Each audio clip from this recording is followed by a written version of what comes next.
नमस्कार दोस्तों, मैं आपका अभिषेक सर आपकी कोचिंग द चैलेंजर पॉइंट से आपके यूट्यूब चैनल द चैलेंजर गुरु से बात कर रहा हूं।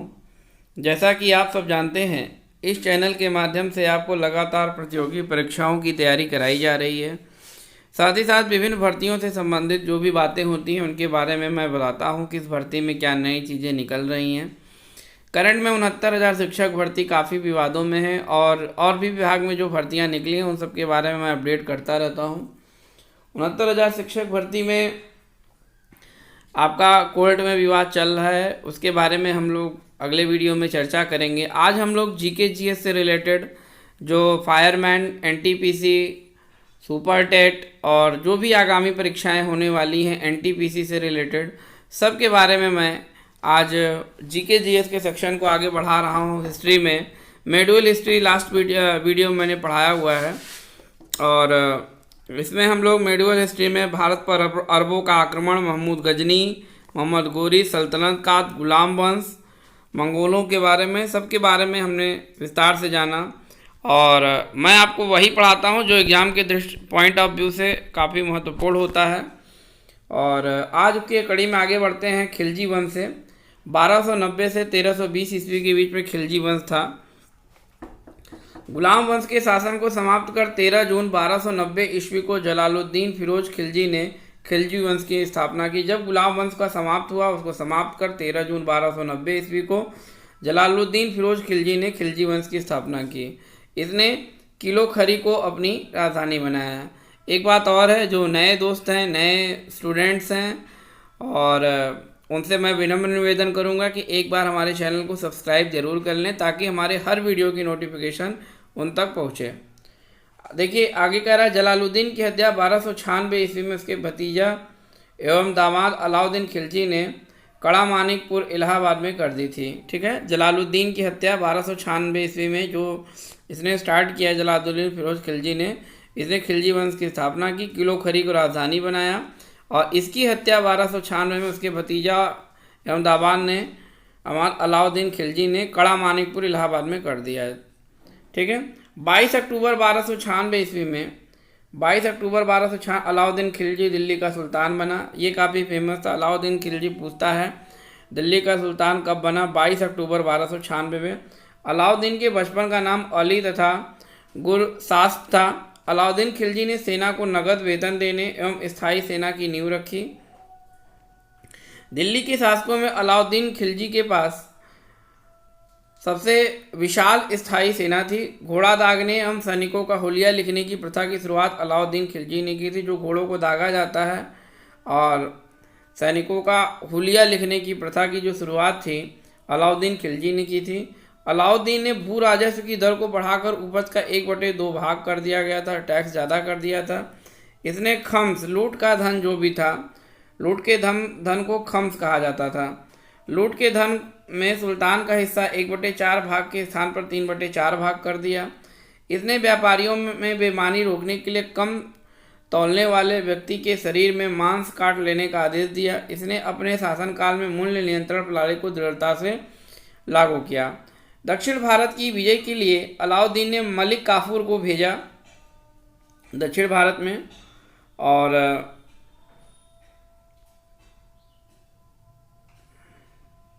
देखिए, जमैत खाना मस्जिद, अलाई दरवाज़ा, सीरी का किला और 1000 खंबा महल का निर्माण अलाउद्दीन खिलजी ने करा था। ये पूछा जाता है, जमैत खाना मस्जिद, अलाई दरवाज़ा, सीरी का किला, 1000 खंबा महल का निर्माण अलाउद्दीन खिलजी ने कराया था।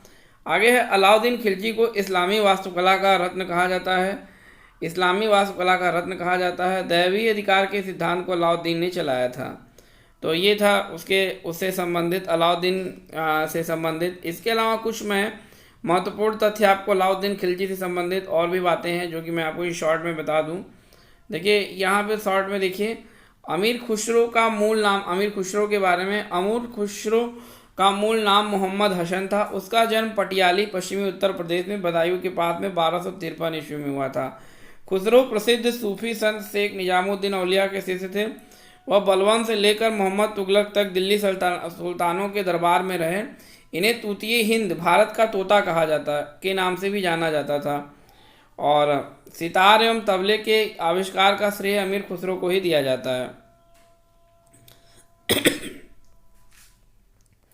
आगे देखिए, बाजार नियंत्रण करने के लिए अलाउद्दीन खिलजी द्वारा बनाए जाने वाले नवीन पद क्रमानुसार दीवानी रियासत था। यह व्यापारियों पर नियंत्रण रखता था और बाजार नियंत्रण की पूरी व्यवस्था का संचालन करता था। आगे है शहना ए मंडी।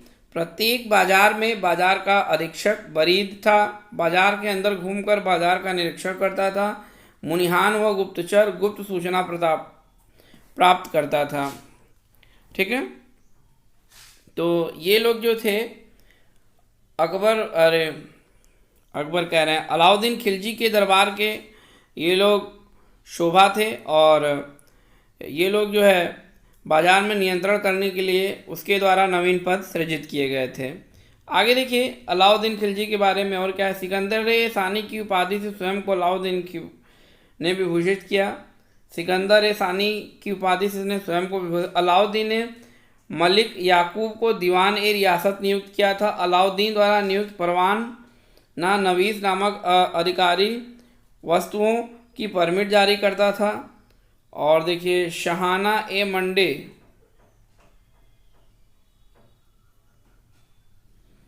अगला देखिए शहना ए मंडी, यह खाद्यान्नों की बिक्री हेतु लाया जाता था। सराद ए अतल, यहाँ वस्त्र शक्कर जड़ी बूटी मेवा दीपक का तेल एवं अन्य निर्मित वस्तुएं बिकने के लिए आती थी। अलाउद्दीन खिलजी की आर्थिक नीति की यह व्यापक जानकारी जियाउद्दीन बर्नी की कृति तारीख फिरोज शाही से मिलती है। खजाइनुल फतूह अमीर और खुसरो और रिहला इब्न बतूता एवं फुतूह हसलातीन इसामी की कृति है। ठीक है, इसको आप याद कर लीजिएगा। आगे देखिए अगला पॉइंट है मूल्य नियंत्रण को सफल बनाने में मुहतसिब सेसर एवं नाजीर नापतौल अधिकारियों की महत्वपूर्ण भूमिका थी। राजस्व सुधारों के अंतर्गत अलाउद्दीन ने सर्वप्रथम मिल्क इनाम नामक वक्फ के अंतर्गत दी गई भूमि को वापस लेकर उसे खालसा भूमि में बदल दिया था। अलाउद्दीन खिलजी के द्वारा लगाए जाने वाले दो नवीन कर थे। पहला चराई कर दुधारू पशुओं पर लगाया जाता था, दूसरा गढ़ी कर था, घरों एवं झोपड़ी पर लगाया जाता था। चराई कर और गढ़ी कर अलाउद्दीन खिलजी के शासनकाल में 1297 से 1306 ईस्वी तक मंगोलों के 6 आक्रमण हुए थे। प्रथम आक्रमण 1297 ईस्वी में कादर खां के नेतृत्व में हुए थे। दूसरा आक्रमण 1298 में सल्दी के नेतृत्व में। तीसरा आक्रमण 1299 में कुतलुग ख्वाजा के नेतृत्व में। चौथा आक्रमण 1303 में तारगी के नेतृत्व में। पांचवा आक्रमण 1305 ईस्वी में अली बेग के नेतृत्व में और तारताक के नेतृत्व में। और छठा आक्रमण 1306 ईस्वी में कबक एवं इकबाल मंद के नेतृत्व में हुआ था। ठीक है, तो ये 6 आक्रमण हुए थे मंगोलों के द्वारा इनके शासनकाल में। अलाउद्दीन खिलजी की मृत्यु 5 जनवरी 1316 ईस्वी को हुई थी। ये भी याद कर लीजिएगा, अलाउद्दीन खिलजी की मृत्यु ये आपसे पूछा जाता है। कुतुबुद्दीन मुबारक खिलजी 1316 ईस्वी को दिल्ली के सिंहासन पर बैठा। इसने नग्न स्त्री और पुरुष की संगत पसंद थी। देखिए ये कुतुबुद्दीन मुबारक खिलजी जो था वो 1316 ईस्वी में दिल्ली के सिंहासन पर बैठा अलाउद्दीन खिलजी के बाद, और इसे नग्न स्त्री और पुरुष की संगत पसंद थी। मुबारक खिलजी कभी कभी राज दरबार में स्त्रियों का वस्त्र पहनकर आ जाता था। ठीक है, बर्नी के अनुसार मुबारक कभी कभी नग्न होकर दरबारियों के बीच दौड़ा भी करता था, थोड़ा पागल टाइप का था। मुबारक खान ने खलीफा की उपाधि धारण की थी। आगे देखिए मुबारक के वजीर खुसरो खान ने 15 अप्रैल 1320 ईस्वी को इसकी हत्या कर दी और स्वयं दिल्ली के सिंहासन पर बैठा। खुसरो खान ने पैगंबर के सेनापति की उपाधि धारण की। तुगलक वंश 1320 से 1398 ईस्वी में, तुगलक वंश के बारे में भी देख लीजिए। 5 सितंबर 1320 को खुसरो खां को पराजित करके गाजी मलिक या तुगलक गाजी गयासुद्दीन तुगलक के नाम से 8 सितंबर 1320 ईस्वी को दिल्ली के सिंहासन पर बैठा और गयासुद्दीन ने अलाउद्दीन के सिंहासन के समय में लिए गए अमीरों को भूमि में पुनः लौटा दिया। जो उसने लूटा था उसे पुनः लौटा दिया। इसने सिंचाई के लिए कुएं एवं नहरों का निर्माण कम पाया। संभवतः नहरों का निर्माण करने वाला गयासुद्दीन प्रथम शासक था। गयासुद्दीन तुगलक ने दिल्ली के समीप स्थित पहाड़ियों पर तुगलताबाद नाम का एक नगर स्थापित किया। रोमन शैली में निर्मित इस नगर में एक दुर्ग का निर्माण हुआ। इस दुर्ग को 56 कोट के नाम से भी जाना जाता है। तो गयासुद्दीन तुगलक जो था, इसने पहाड़ियों के समीप तुगलताबाद नाम का एक नगर भी स्थापित किया, जो कि रोमन शैली में निर्मित इस नगर में एक दुर्ग का निर्माण भी था और 56 कोट के नाम से इसको जाना जाता था। और देखिए, MBT मोहम्मद बिन तुगलक द्वारा 4 योजनाएं थी। दोआब क्षेत्र में कर वृद्धि 1326 से 1327 में, राजधानी परिवर्तन 1326 से 1327 में, सांकेतिक मुद्रा का प्रचलन 1329 से 1330 में, और खुरासन एवं कराचील का अभियान। ठीक है, सांकेतिक मुद्रा, ये आपसे पूछा जाता है कि सांकेतिक मुद्रा का प्रचलन किसने करवाया था, तो ये MBT था, 1329 से 30 ईस्वी में इसने किया था। ठीक है, और राजधानी परिवर्तन, ये दोनों अक्सर पूछा जाता है, तो इनको आप लोग दिमाग में रखिएगा। अगला पॉइंट ऑफ व्यू है कि गयासुद्दीन तुगलक की मृत्यु। ये देखिए, गयासुद्दीन तुगलक की मृत्यु 1325 ईस्वी में बंगाल के अभियान से लौटते समय जूना खां द्वारा निर्मित लकड़ी के महल में दबकर हो गई। गयासुद्दीन के बाद जूना खां मोहम्मद बिन तुगलक के नाम से दिल्ली के सिंहासन पर बैठा। मध्यकालीन सभी सुल्तानों में मोहम्मद तुगलक सर्वाधिक शिक्षित, विद्वान और योग्य व्यक्ति था। MBT को अपनी सनक भरी योजनाओं, क्रूर कृत्यों और दूसरों के सुख दुख के प्रति उपेक्षा भाव रखने के कारण स्वप्नशील, पागल और रक्त पिपासु कहा गया है। ठीक है, मोहम्मद बिन तुगलक MBT जो था,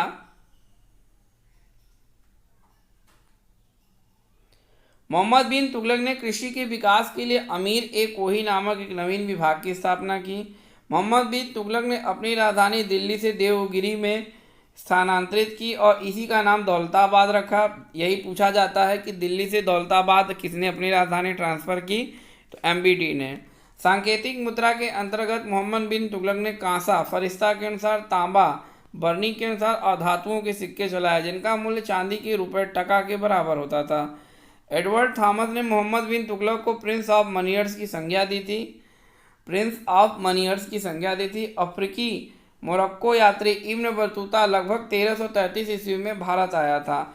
सुल्तान ने इसे दिल्ली का काजी नियुक्त किया और 1342 ईस्वी में सुल्तान ने इसे अपने राजदूत के रूप में चीन भेज दिया। इब्न बतूता की पहली की पुस्तक रेहला में मोहम्मद तुगलक के समय की घटनाओं का वर्णन है। इसने अपनी पुस्तक में विदेशी व्यापारियों के आवागमन, डाक चौकियों की स्थापना यानी डाक व्यवस्था और गुप्तचर व्यवस्था के बारे में काफ़ी डिटेल से लिखा हुआ है। तो ये इम्पॉर्टेंट चीज़ें रहीं MBT के बारे में, जिनको कि जानना इम्पॉर्टेंट था। अगला पॉइंट है कि मोहम्मद बिन तुगलक ने जिन प्रभा सूर नामक जैन साधु के साथ विचार विमर्श किया था। ठीक है, जिन प्रभा सूर नामक जैन साधु के साथ विचार विमर्श किया था। मोहम्मद बिन तुगलक की मृत्यु 20 मार्च 1351 ईस्वी को सिंध जाते समय थट्टा के निकट गोडाल में हो गई थी। मोहम्मद बिन तुगलक के शासनकाल में दक्षिण में हरिहर एवं बुक्का नामक 2 भाइयों ने 1336 ईस्वी में स्वतंत्र राज्य विजयनगर की स्थापना की थी। हरिहर और बुक्का, ये भी पूछा जाता है, 1336 ईस्वी में MBT के समय पे इन्होंने स्थापना की थी। आगे देखिए, महाराष्ट्र में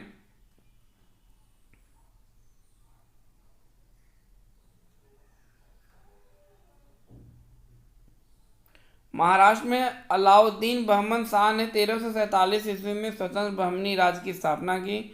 मोहम्मद बिन तुगलक की मृत्यु पर इतिहासकार बदायूनी लिखता है, अंततः लोगों को उससे मुक्ति मिली और उससे लोगों को। मोहम्मद बिन तुगलक शेख अलाउद्दीन का शिष्य था।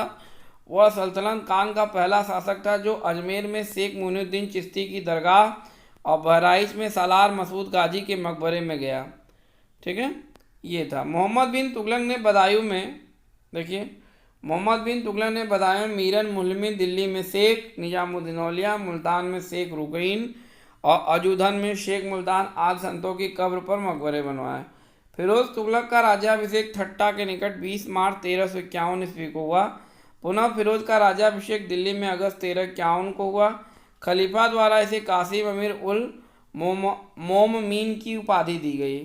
ठीक है, तो ये इम्पोर्टेंट फैक्ट थे उसके बारे में जो कि अक्सर पूछे जाते हैं आपके प्रतियोगी परीक्षाओं में। राजस्व व्यवस्था के अंतर्गत फिरोज तुगलक ने अपने शासनकाल में 24 कष्टदायक करों को समाप्त कर केवल 4 कर खराज, लगान, खुम्स, युद्ध में लूट का माल, जजिया एवं जगात को वसूल का आदेश दिया। फिरोज तुगलक ब्राह्मणों पर जजिया लागू करने वाला पहला मुसलमान शासक था। फिरोज तुगलक ने लगभग एक नया कर सिंचाई कर भी बनाया जो उपज का 1/10 भाग था। फिरोज तुगलक ने 5 बड़ी नहरों का निर्माण भी करवाया।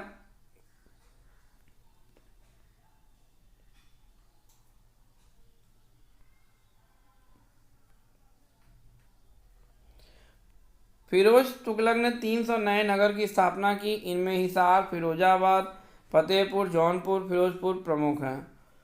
इसने शासनकाल में